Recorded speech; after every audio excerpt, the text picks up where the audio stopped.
So hello everyone and welcome back to our new video. Sometimes blurring the background isn't enough.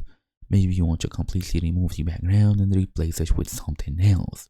Or maybe you just want a clean cutout of your face to use somewhere else. The good news is that FaceApp has a powerful background removal tool built right in. According to the official features list, you can replace background with a single tap. The AI would automatically detect your silhouette and separates you from the scene behind you. FaceApp has added the ability to search for a custom background in web also, so you can find the perfect backdrop right from within the app itself.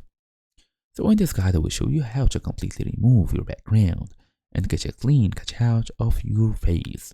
So let's get straight into it. First and first, you have to open your photo in FaceApp. Tap the background icon in the bottom toolbar.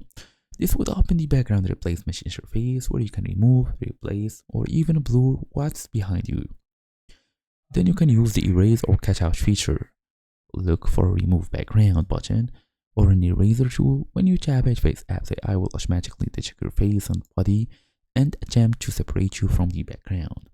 So this usually happens instantly with one tap. Then you can clean up the edges. AI isn't perfect, so check the edges of your hair, shoulders, and any loose clothing. Use the manual brush tools to paint over areas the AI missed. Then zoom in on tricky spots like sideways hairs for precise editing like this. Zoom and see if everything is looking good here, for example. So that's the whole idea. Thank you all for watching. I'll see you in the next video.